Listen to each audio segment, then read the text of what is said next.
Alright, we are recording for chapter 8. Oh wow, I didn't realize I had written that many notes for this. But yeah. Okay, so this also is the start of a new section, which is titled, well, new part, I should say, which is titled Seduction. I'm not sure what this technically is supposed to be, but if we assume it is a Sith poem, then I actually kind of like it for what it is. It's one-sided, but like a Sith poem meant to convey some sort of Sith teaching, it makes sense. The dark is generous and it is patient. It is the dark that seeds cruelty into justice, that drips contempt into compassion, that poisons love with grains of doubt.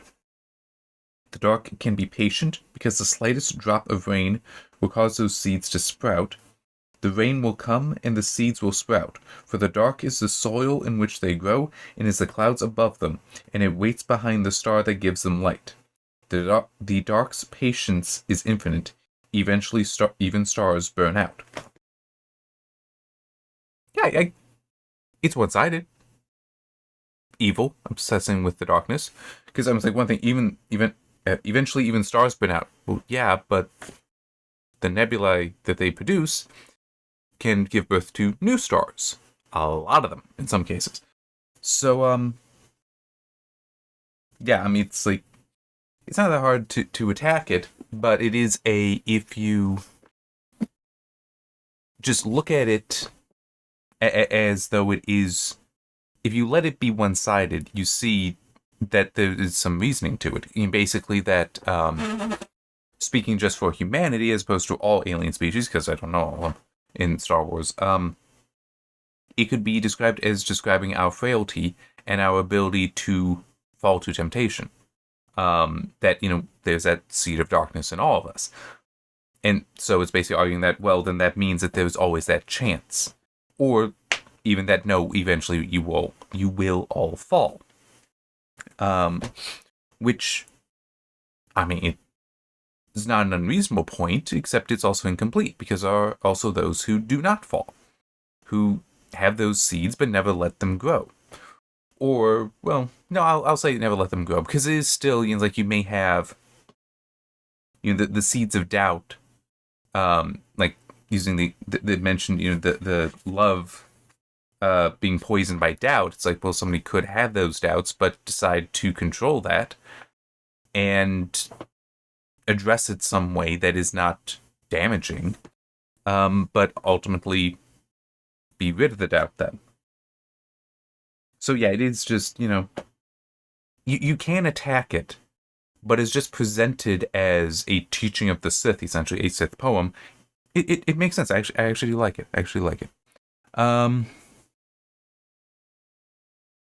So we get again some talk about the orbiting mirrors, and I hate this. So basically, it is describing that yeah, they do just sweep only certain areas. So in other words, you can be asleep because it's night and dark, and oh my god, why is it daylight?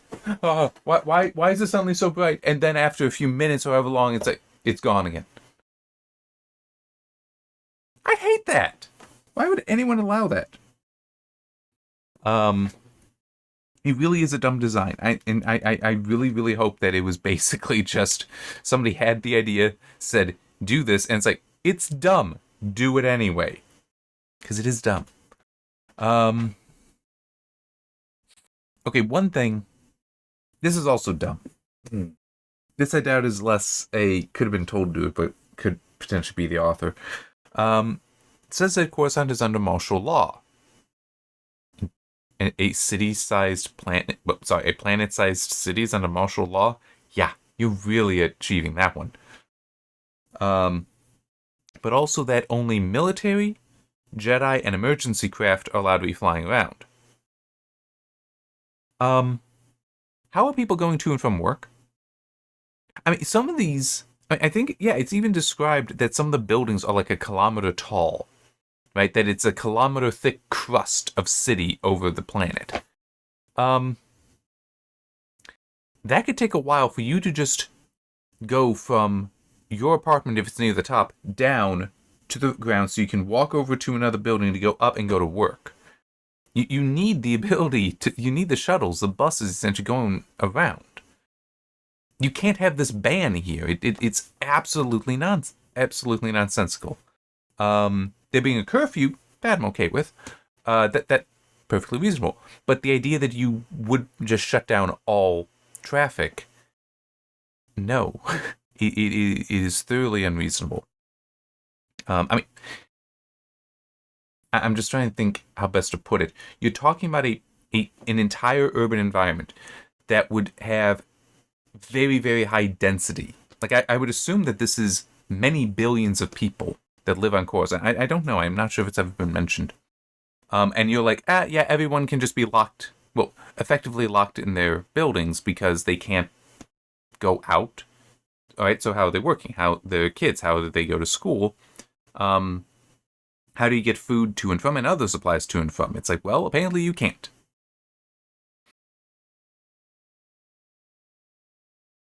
One thing, I'm not sure about this one, but I still put it in. So this is after the crash landing, and it does describe them opening up a doorway that would have been to an escape pod, but they're using it as an emergency exit and coming out. That doesn't quite seem reasonable to me, because that craft, or rather what's left of it, I would think would still be incredibly hot. Like, them even walking by the surface of it, it could be radiating enough heat to cause harm. Yeah. I'm not really sure if they could douse it that well. But in theory, what you could do would be if you, and I could believe that the situations like this occasionally come up, crash landing of a ship coming in from outer space.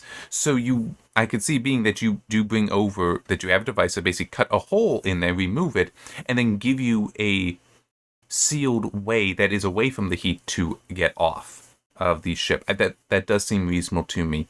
But no, it's like we're just gonna walk outside. I'm not sure that's actually gonna work. Yeah.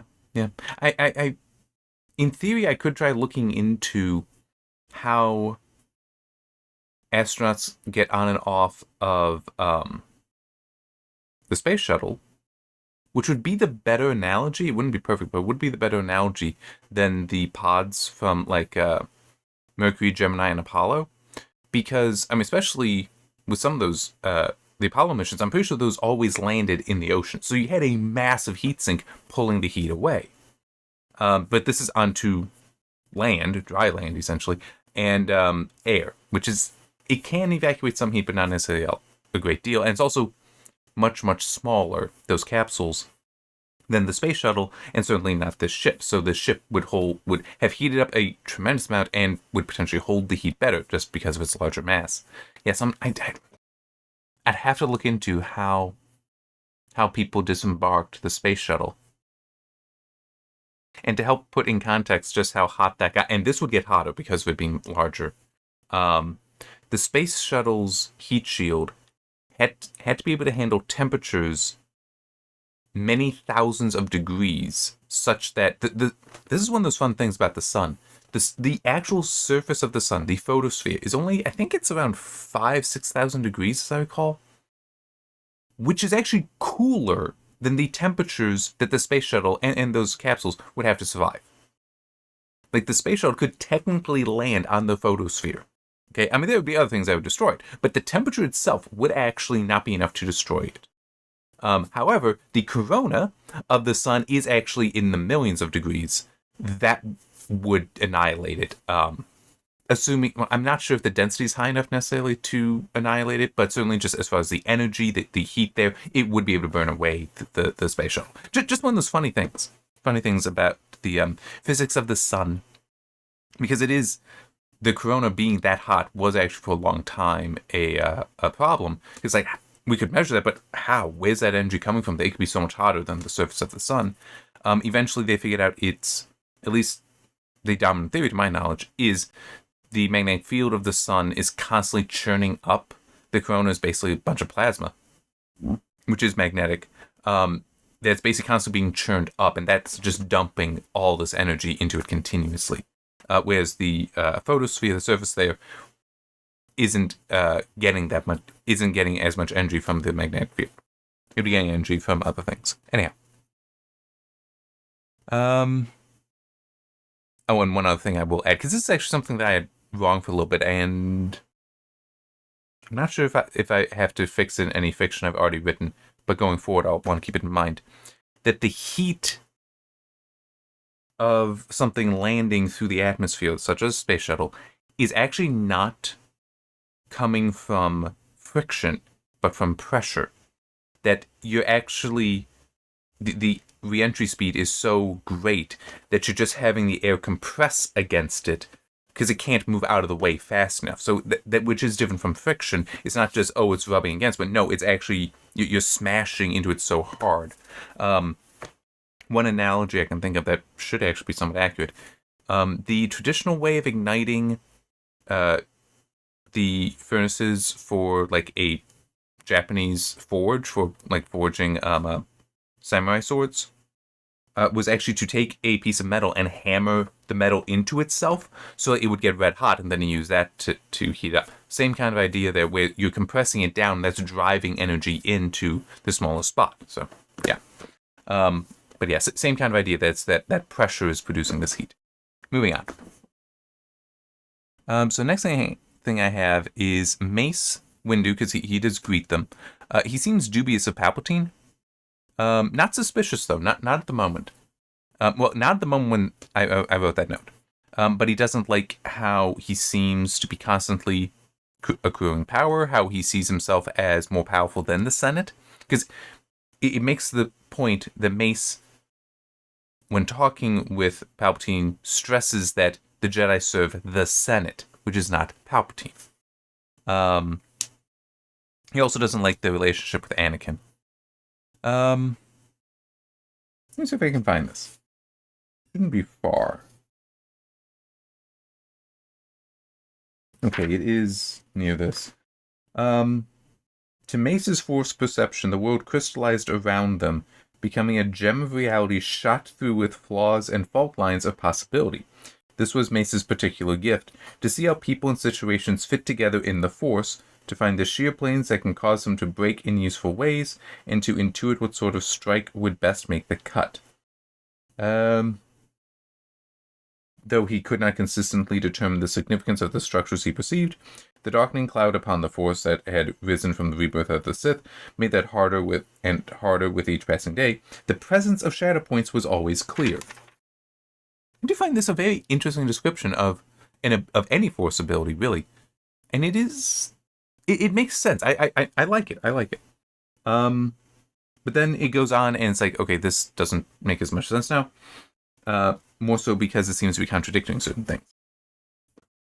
Mace had supported the training of Anakin Skywalker, though it ran counter to millennia of Jedi tradition, because from the structure of fault lines in the Force around him, he had been able to intuit the truth of Qui-Gon Jinn's guess, that the young slave boy from Tatooine was in fact the prophesied chosen one, born to bring balance to the Force. I'm actually not sure about that. That might be retcon from The Phantom Menace. That him being in favor. Or him believing that he was in fact the chosen one. I don't quite remember. I'd have to check. I know in the movie, he's the first. He's the one that initially says, "No, he shall not be trained." So yeah, that is a little dubious. That's actually not the issue that I have here with inconsistencies. But it is still. It does still seem reasonable that Mace, with this ability, would see significance to Anakin and, one way or another, have an opinion there that others would not necessarily have. Anyway, he had argued for the elevation of Obi-Wan Kenobi to mastership and to give the training of the Chosen One into the hands of this new untested master, because his unique perception has shown him powerful lines of destiny that bound their lives together for good or ill. This is a problem, though, because Kenobi became only a knight after the Phantom Menace. And actually, it was even like at the very end of the Phantom Menace, it was mentioned, yes, we've decided that you are a knight. You beat Maul, you shouldn't have, but you beat him, so that's good enough to say you passed the trials. Okay, And then he started training Anakin at that moment as a knight. But this, he had argued for the elevation of Obi-Wan Kenobi to mastership and to give the training of the Chosen One, Anakin, into the hands of this new untested master. It's like, okay, you've flipped the order of these. No, it's... He started training first, and then over 10 years later is when he became a master. Because throughout Attack of the Clones, he was still a Jedi Knight. He wasn't a master yet. It was only between that and the start of this book, the start of this story, that he became master. So you're really seriously flipping stuff here. And it was stated at some point that he only became a master then, like in this story. So this is like, you're not even getting your own lore straight. It's very frustrating. Oh yeah, that's right. I had one other thing. When I made my note about Mace's gift, one thing that I kind of likened it to is, if you know the show Person of Interest, good television show. It would be like The Machine, in that Mace has a sense of how things are connected. He doesn't necessarily know the direction, which is how The Machine works as far as giving information. It's like, we know these people are connected. We know they're involved, but we don't know who's victim, who's perpetrator, who's good, who's bad. We don't know any of that. We just know they're involved. So it's kind of like that. And it's a good show, by the way. It also says here, on the day of Palpatine's election to the Chancellorship, which was during the Phantom Menace, he had seen that Palpatine was himself a shadow point of unimaginable significance, a man upon whom might depend the fate of the Republic itself. I find it a little curious, though, because I would just expect that some of this shadow point stuff to be sufficiently consistent over time. That's not like on that day, but like leading up to that day, Mace would see it. But part of the reason he's talking about this is that he sees Anakin, Obi-Wan, and Palpatine all very strongly tied together, with Anakin at the pivot point.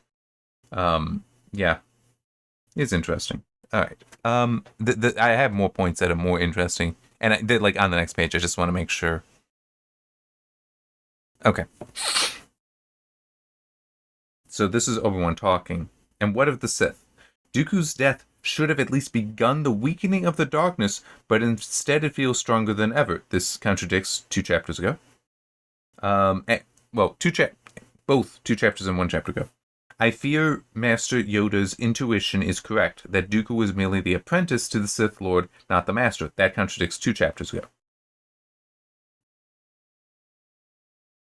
And I'm serious, these are contradictions with things that have already been said. Because in the previous chapter, we had Obi-Wan feeling great clarity with connection to the Force, as though the shadow has in fact been lifted. That he had not felt this since he was in schooling at the Jedi Temple. But no. Also that it was still there, which confused him. But then it was gone, which should have confused him. And now it's like, oh, it's even stronger than it was before. Dude, seriously, come on. But also the whole Dooku was merely the apprentice to Sith Lord, not the master. Previously, he was like, but Dooku's dead. There shouldn't be any left. It's like he apparently forgot about the rule of 2. And it's just, this is really dumb, and it is inconsistent with what he has already said and done in just the 2 previous chapters.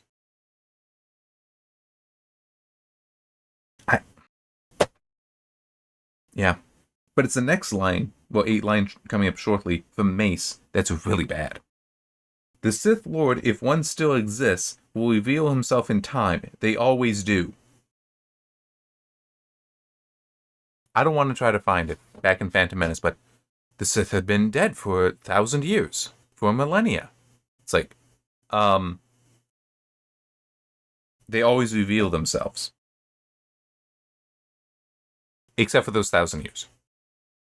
So that lineage of them, they would never reveal themselves, but it's like they always do. It's like, dude, we didn't know about them for 1,000 years. What the hell are you talking about?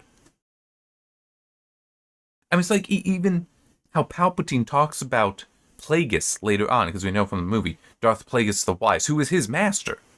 It's like, they had no knowledge of him. They had no knowledge of any of this. Do they believe that the Sith just spawn out of nowhere? Which is actually an interesting concept. It's not true, but it's an interesting concept. It is not true because they've already established with Rule 2 that there is basically this lineage going back to Darth Bane. And yeah, no. But it is interesting because the idea that they could spawn up, but it would likely always be coming off of people with a Jedi. But the issue there is then you would expect the Jedi Order to have a very different structure to it. To be very careful in how it trains people and how it identifies people. That, to trust... I'm getting a little tongue-tied. To ensure that they don't fall, or if they do fall to become Sith, they are found and they are killed.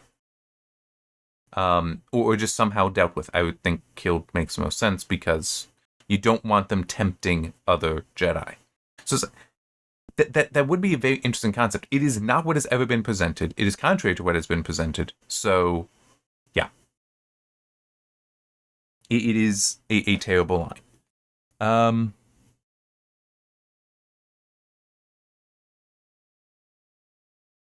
There is another line. It should be nearby. Yeah,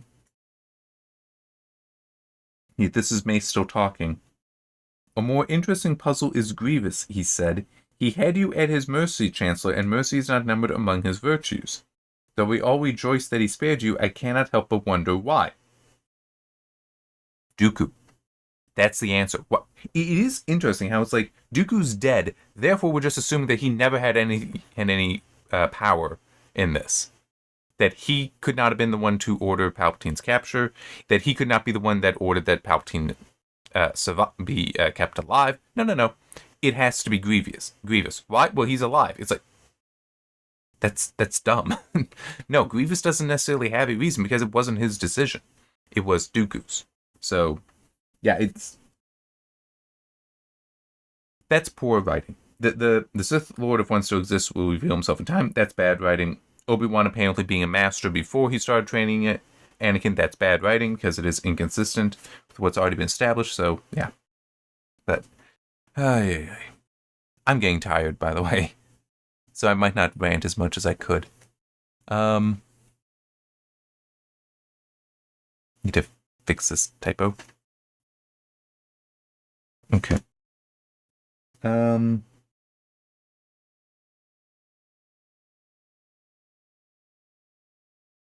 Okay, is it there?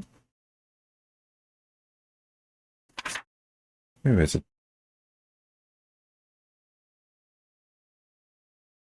Okay. As the Jedi shuttle swung toward the Chancellor's private landing platform at the Senate offices, Obi-Wan watched Anakin pretending not to stare out the window. On the platform was a small welcome contingent of senators, should be welcoming contingent of senators, and Anakin was trying desperately to look as if he wasn't searching that little crowd hungrily for a particular face. The pretense was a waste of time. Anakin radiated excitement so powerfully in the Force that Obi-Wan could practically hear the thunder of his heartbeat. Chances are Mace Windu, who's also on the shuttle, would also be aware. But, we're just ignoring this? Obi-Wan gave a slight sigh. He had entirely too good an idea whose face his former Padawan was so hoping to see. But totally ignoring this. Not worrying about it.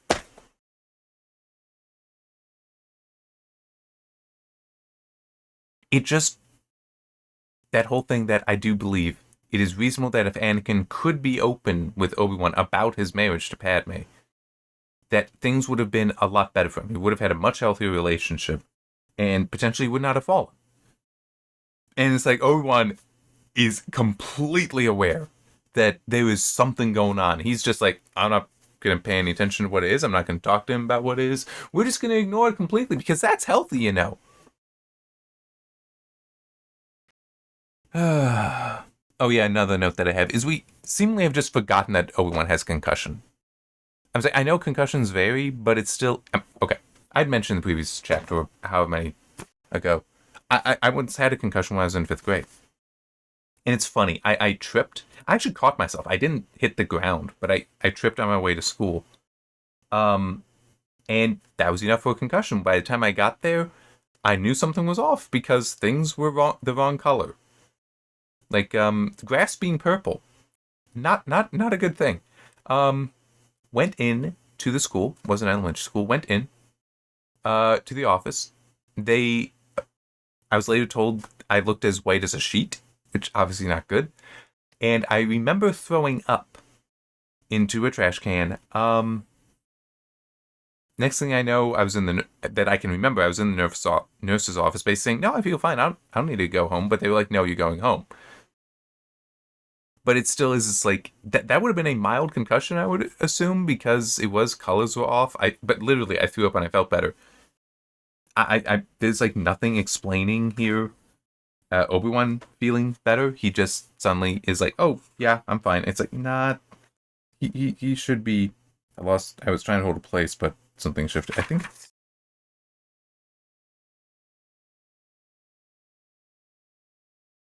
Okay. But it still is like, yeah, no, no, no. I know we've gotten more aware of the danger of concussions, but it still is. We're basically just, oh yeah, Obi-Wan's perfectly fine. There's no reason to believe he is perfectly fine. Like some attention should be given to this. He should be struggling at some points, like just like him just having a bad headache. So I'm struggling to focus. His speech being slowed for that reason. Not like an actual slurring, but just a could you repeat that, or him being shorter in with his sentences just because he doesn't want to keep talking. That would have been good and been like, yes, he has a concussion, but instead we're just ignoring it. Okay.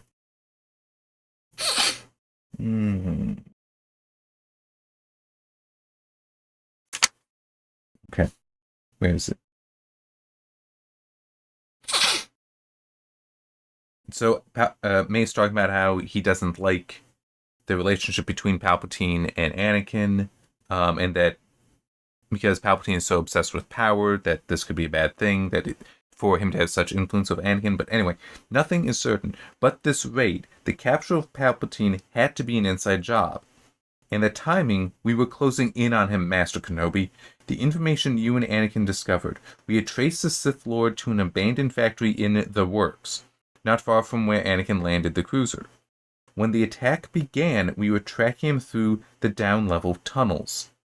The trail led to the sub-basement of 500 Republica. Most exclusive address on the planet, its inhabitants included only the incredibly wealthy or the incredibly powerful. To Palpatine himself.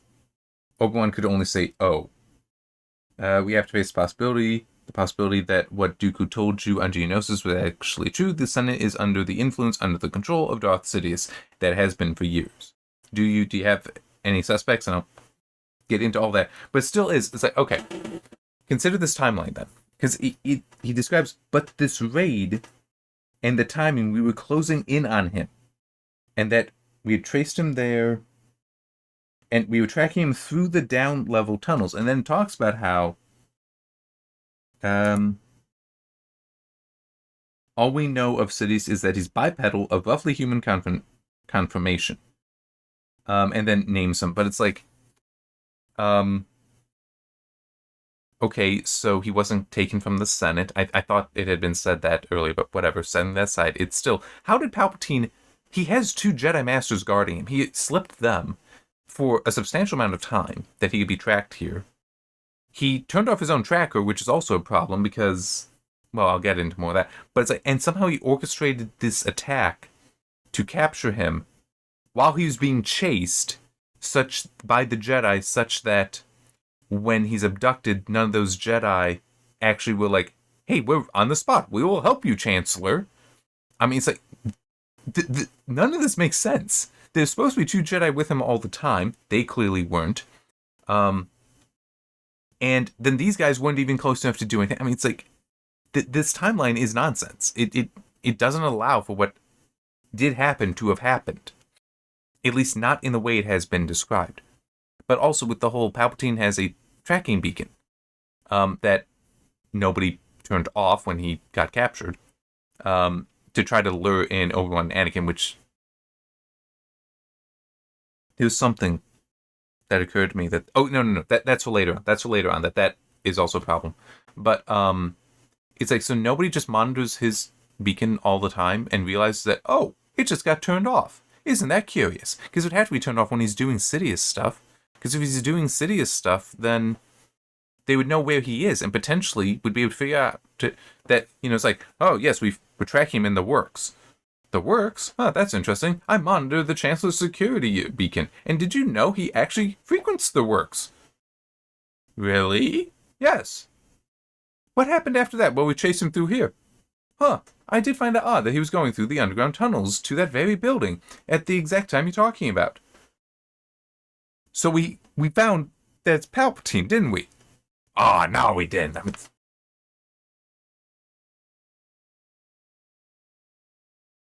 I mean, it is just, okay, he's turning on and off and nobody's noticing this and reacting to that. I mean, and he's slipping Jedi Master.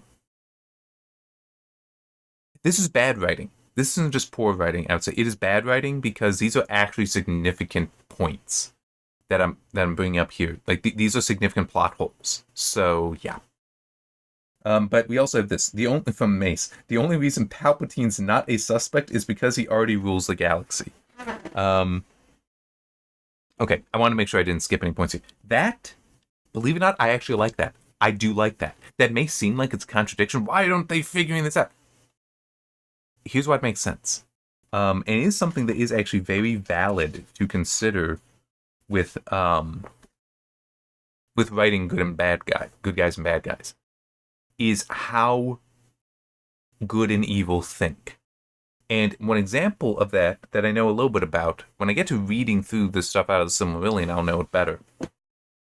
But one thing that I understand that Tolkien wrote into The Lord of the Rings, certainly, but also in Silmarillion, with Morgoth, who is the original Dark Lord. Sauron is the second.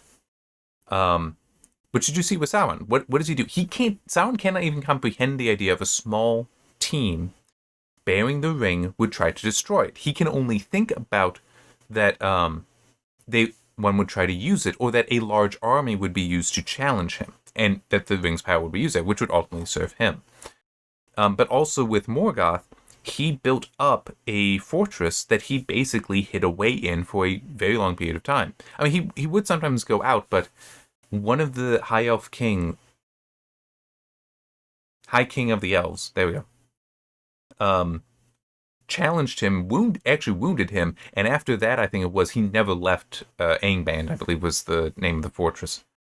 But Barad-dûr is Sauron's fortress in Mordor, and in The Lord of the Rings, he never leaves it. Because he's afraid to. And that's something that, like Aragorn, what's the thing that he does at the end of Return of the King? He leaves Gondor. Well, he leaves Minas Tirith to go out and challenge. That's something Sauron would never consider to do. He's behind his walls. And is just that different thinking is important to help distinguish between there. And I think that is potentially what we're seeing here. From Mace's point of view, from the Jedi point of view, the Sith desire power. Well, Palpatine already has all this power. He would have won. So he can't be the Sith Master because he would stop, wouldn't he? Because a Jedi would stop.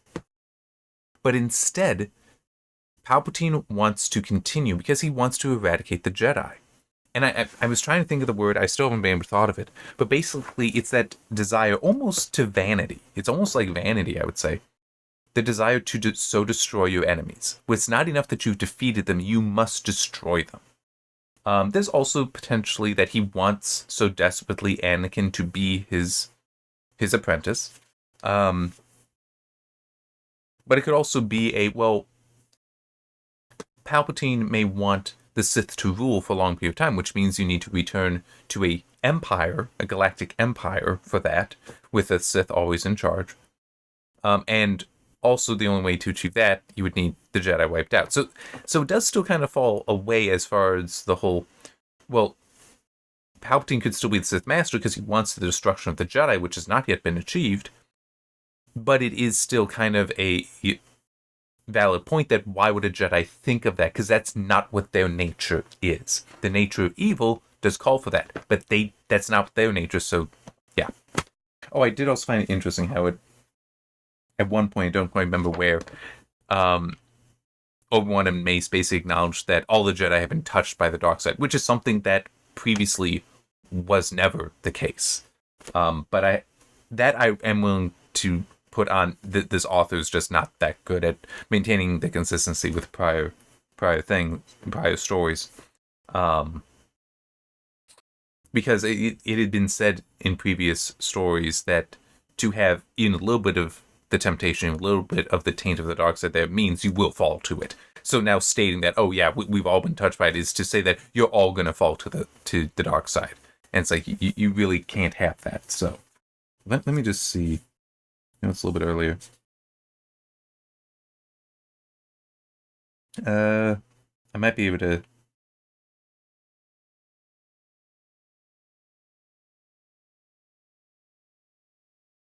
Okay, just some with right here. Some of it just talking about how Mace is basically losing hope, losing faith.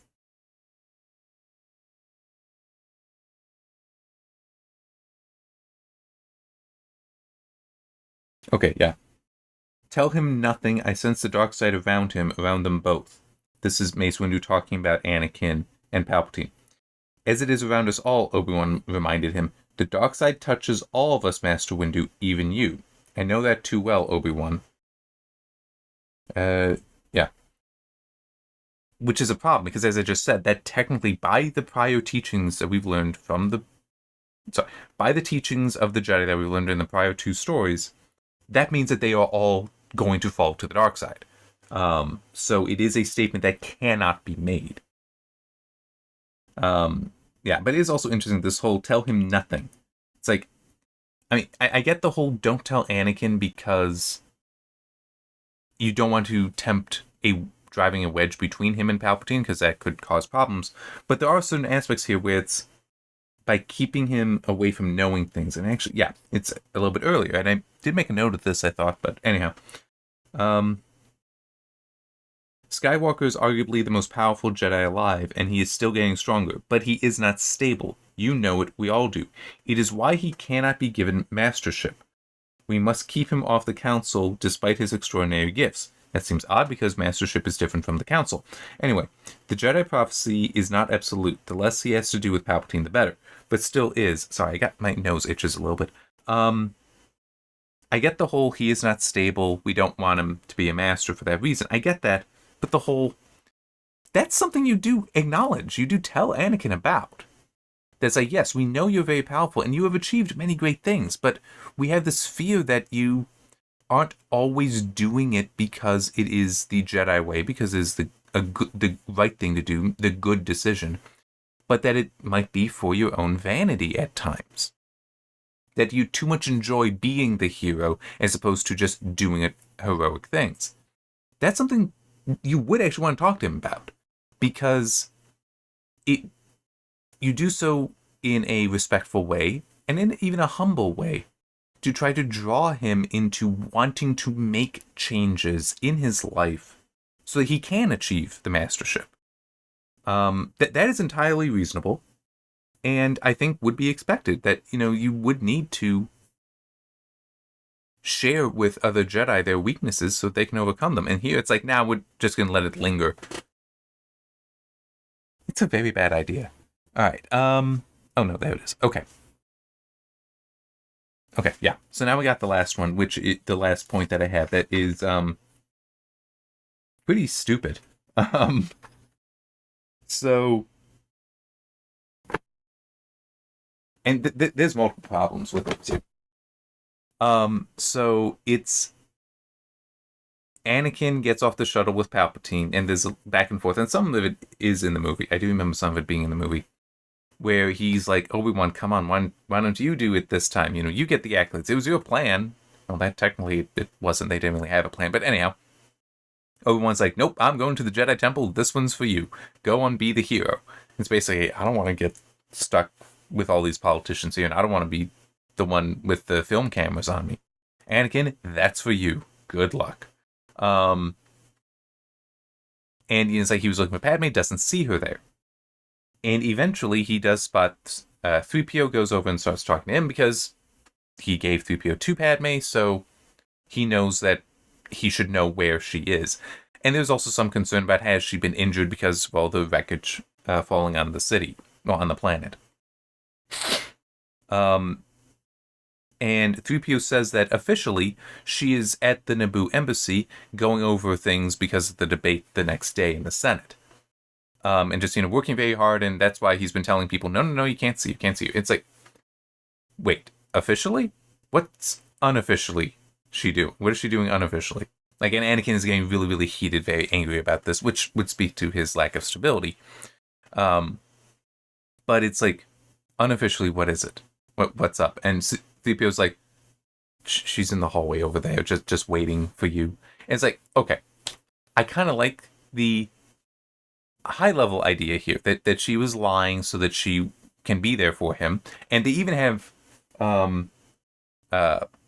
here, let me actually grab it, because it is a little funny, but it's like, do we really need to do this?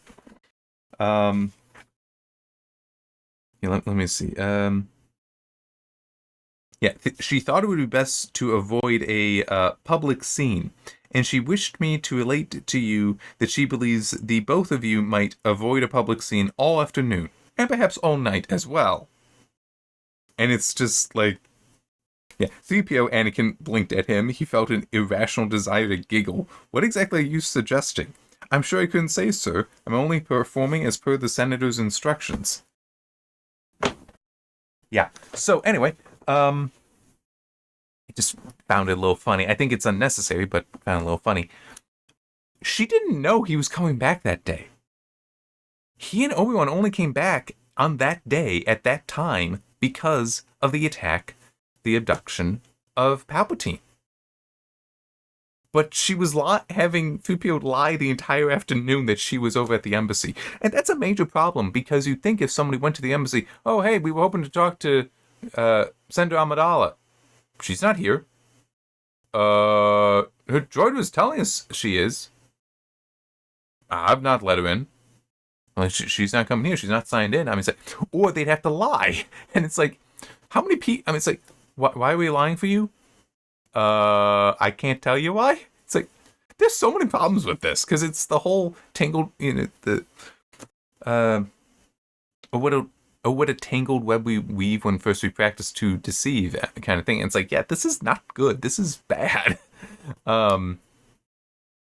Like, there are better lies that you could come up with, or at least better reasons you could come up with to keep people away from you.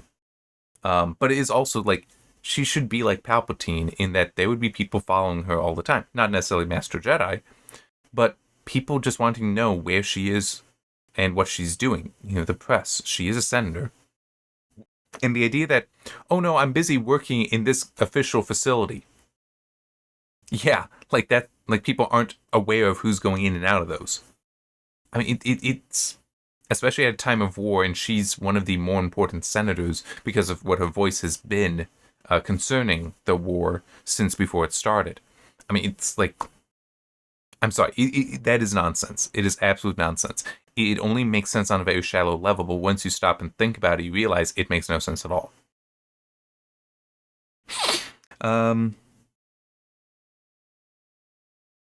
Like, a better answer would have been, she was there, but after the attack started, she returned here feeling it would be safer, and has been sequestered, continuing to work from her apartment.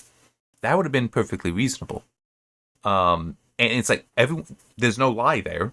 It might just be she's not working very heavily, but it would also then allow it to be he's here, good, put all the work away, everyone's dismissed, assuming that there are attendants there or something.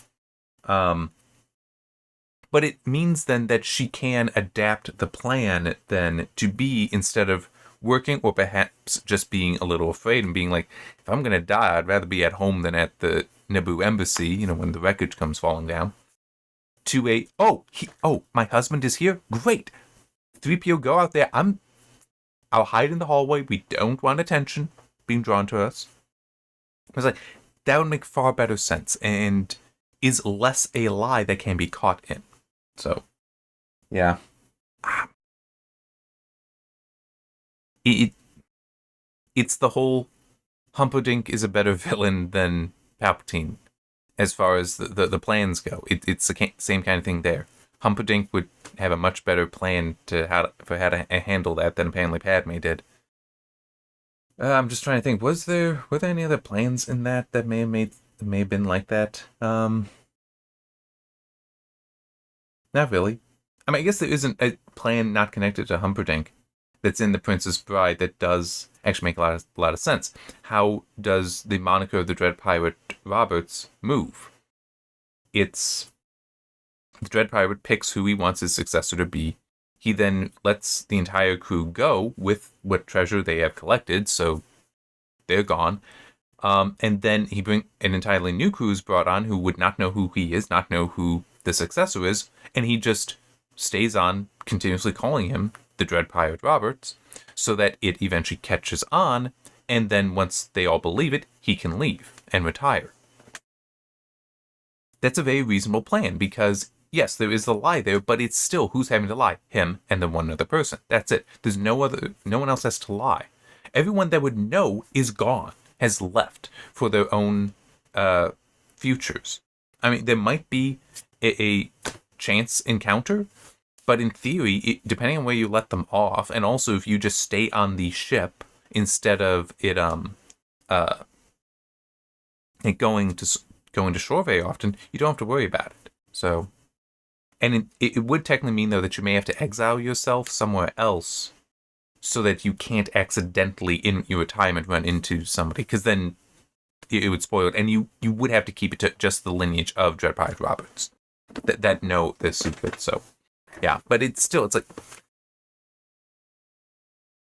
better lies. Come on, let's add some better lies here. All right. Hey, I didn't go as long as I have been. It's still long, but not as long. So we'll see how this next chapter ends up going. Oh, and one other thing I do want to point out with the whole Anakin and Padme wanting to see each other, and maybe in the next chapter, because we never actually see them meet in this chapter. Palpatine comes up and starts talking to him first, which how that doesn't drag other people over, I'm not sure. But there's also a suggestion that 3PO can smell. I don't know how, but anyhow, it's been 6 months. He's been in the Outer Rim. He and Obi-Wan have been in the Outer Rim for 6 months.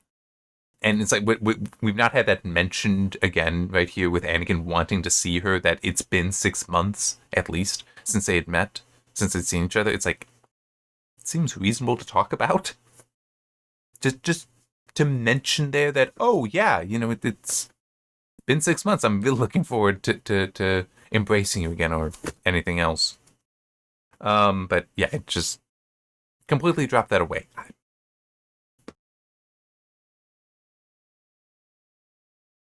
I'm just thinking, of the different stories I've written, only one has actually had any element of love story to it that would be of significance. And I actually want to rewrite that book. That was the first one, and I do want to rewrite that. But it does make me think about some of the future stories that I want to write that do also have love stories in them. That hell, I'll let it go longer. The dynamics of relationships can be an interesting thing to consider, like, because it's like the specific story I'm thinking about. That couple, they do fully love each other, truly love each other, but their relationship is one that he could just go away for 6 months, could even go away for 6 years, would be able to come home, and like they wouldn't even have to say anything to each other about it. He'd just be able to come home, sit down at the table, and eat, and it just, yeah, gone for a day, gone for a year. Doesn't matter. They are true to each other. Whereas I've got other couples that, like in that one book, they wouldn't. The book I want to rewrite would be, they wouldn't be able to go 24 hours without talking to each other. And then with not with failure, but with success. So that version, I imagine Sam and his wife in that they could go like 2 or 3 days without talking to each other. Like if Sam had to go on something just over the weekend. Some sort of conference that he had to attend, or some work project that was over the weekend, he wouldn't necessarily need to call and talk to her over that. He would just be home on Monday and it would be fine. But this 6 months, it makes sense that there would be some anxiety there that where is she? I really have to see her. And it wouldn't be neglected in his thoughts, as it was in this chapter. So, yeah. It could be for that one couple. Well, actually, no. That one couple where he could be gone for years. They would never be far from each other's thoughts. It's just those two don't have the same kind of need to be with each other, to communicate with each other. That their faith in each other is just a bit different. That it would allow them to maintain that faith without maintaining communication. So, yeah, that'll be a fun one to write for various reasons. Okay. See you next time.